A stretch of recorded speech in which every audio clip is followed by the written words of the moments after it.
Like Bill said, he just tried to entertain a little bit more. He stood in a pocket, got a little bit reckless. And by the way, not just talking about the 10th round, he took a number of big shots in that fight when they were trading up, especially with left hooks. And I thought he took them very, very well.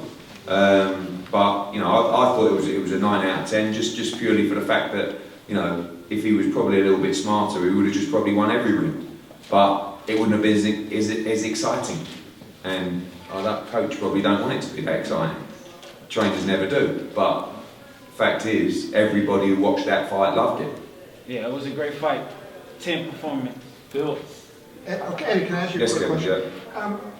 A lot of it is public perception, right? What the public thinks. And when Devin got rocked like that, I think a lot of people were, holy fuck, you know, and he almost went, you know, down face first when he walked to the corner there. So do you think that well, that's a slight exaggeration. Do you think that hurts him at all, you know, when people see that? Well, I think, I've watched it back, he got hit with a shot, he buzzed, he walked to the corner, he was nowhere near falling over or going down. He put his hands on the rope, he sat down on his stool, he took instructions, he looked up, he was actually watching the replay on the screen. And, but people don't talk about when Linares dropped Lomachenko. You know, Haney wasn't dropped, he was buzzed, clearly. But maybe that's a good thing. Maybe that'll make people think, oh, okay, there's a chink. Because otherwise, without that chink, without that 10th round, really, everyone would be sitting there saying, that was a masterclass performance. And that's what I wanted to follow up with is, I actually tweeted in the 9th round, I thought this is the best Devin Haney's looked in his career. And so given that, I wonder, does that sour it at all? Because you're having to defend it, and you're bringing up a knockdown of 3 years ago, and instead of talking about what he did, especially in the first 9 rounds of the fight. All I'm saying is Jorge Linares has great power. And when you get hit clean, flush on the chin, actually, you know, at a time as well, when he was not, you couldn't actually see the shot because he was moved out of the way and he took a clean right hand. So, you know, I think that what he actually showed was he can get hit, he can take big shots, and he can recover. And the WBC lightweight champion of the world.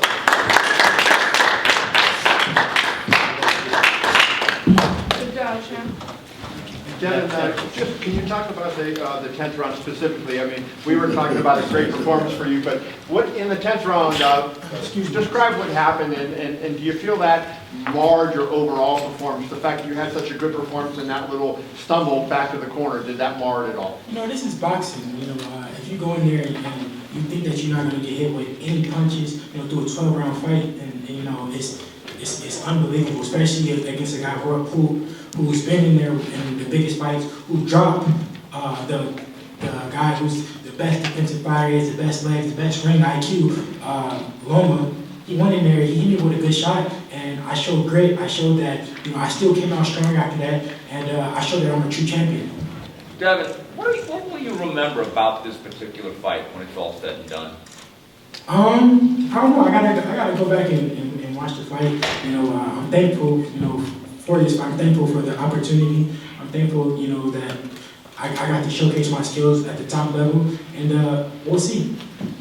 Can you talk about, this fight was supposed to be about being a test, right? You wanted to be tested in this fight. Can you just talk about that? That's what you got out of this fight? Of course, you know, I knew that this fight was going to be a test. The world knew that it was going to be a test. This is by far the best fighter that I've fought. And this is the guy that dropped Loma. Let's not forget about that. You know, he went there, he dropped Luke Campbell. Let's not forget about that. You know, every guy that knocked him out, he probably hurt him besides, I would say Cano. And I just think Cano caught him with a good shot early, and he couldn't get back from it. But other than that, you know, the guys that knocked him out, he dropped him or hurt them. On the other They hand, took punishment in the process. Look at my face. Yeah. This right here is from a headbutt. On the other hand of that, though, I mean, Eddie, you said before the fight, like, hey, we'll be knocking on your doors. Gervonta Davis, Ryan Garcia, Tito Lopez. All these guys punch harder than Jorge Linares. Are you sure about that? Because let's just think about it. Jorge Linares dropped Loma. Did Tio? So how do you know that he hits harder?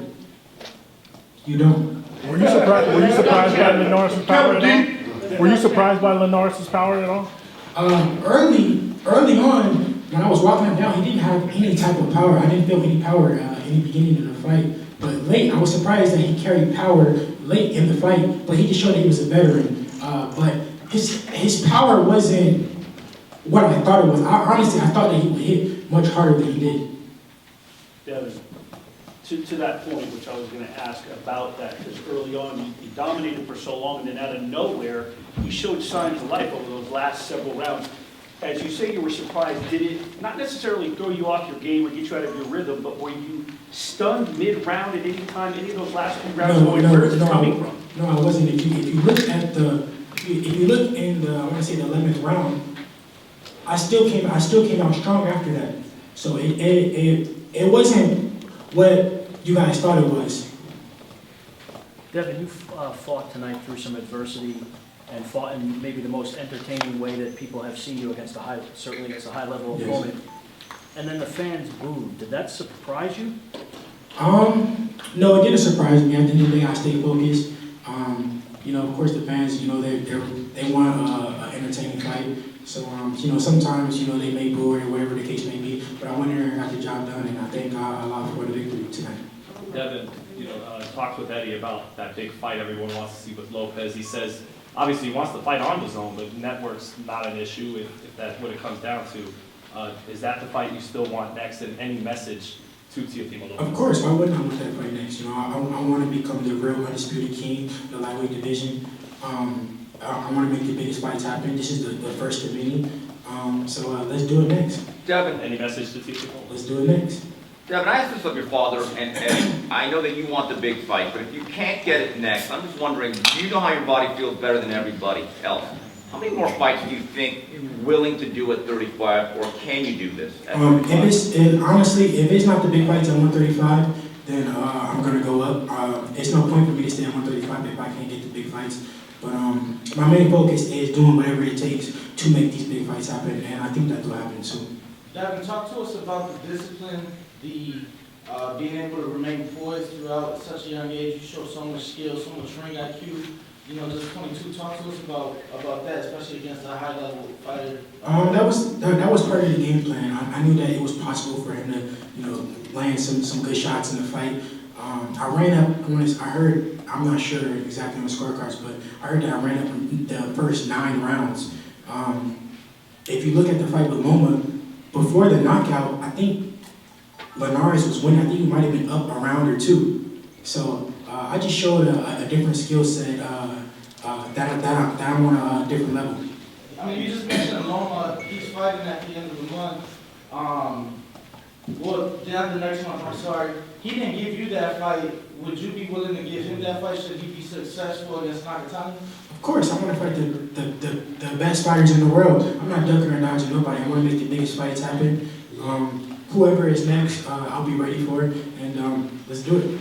And one of the topics coming into this fight, Devin, is that Linares have never been outpointed in a fight, and five of his losses have come away from knockout. You're the first person to actually beat him by decision. So how's that feel? That just showed my boxing ability. That showed that I can outbox Linares. Nobody ever outboxed Linares.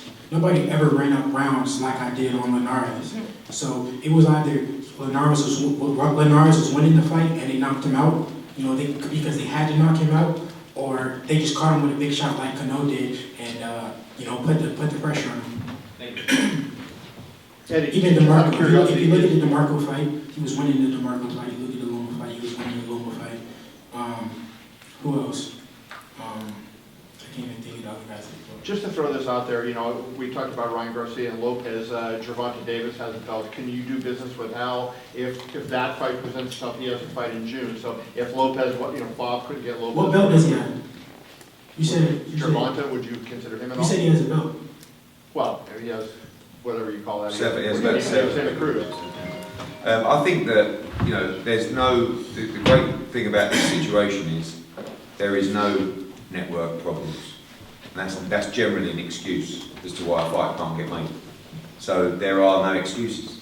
So if Al Heyman wants to make an offer to us and Bill and Devin to fight Tank on pay-per-view, no problem. It's a massive pay-per-view fight. If someone wants an offer from us, a sizable offer to do it on the zone, no problem. that I think he's in such a great position because there are really no excuses as to why one of those fights shouldn't happen. And that's when I talked earlier about how I feel you guys gave Ryan Garcia a huge pass, because where's the excuse for that one? Same network, mandatory challenger, and it was just like, no, that's just not going to happen. Why? Why not? You know, I think there needs to be, people need to be more accountable if those kind of fights don't happen. When you talk about that relationship with you and your father, working together, how has that made you guys even closer, or has it? Of course, you know, me and my dad, like I said before the fight, you know, we get closer and closer every day. You know, our bond is something crazy. Like sometimes I think that he's in my head. He knows what I'm thinking. It's unbelievable. But you know, I want to thank my dad. You know, just for everything. Without him, I wouldn't be where I'm at right now. Oh, I can't forget about my cameraman Johnny. Man, the whole team. You know what I'm saying? I'm so thankful for all you guys. Right, Eddie came. Man, I'm thankful. Frank, I see you back there. Thank you, Frank. Frank the Bank.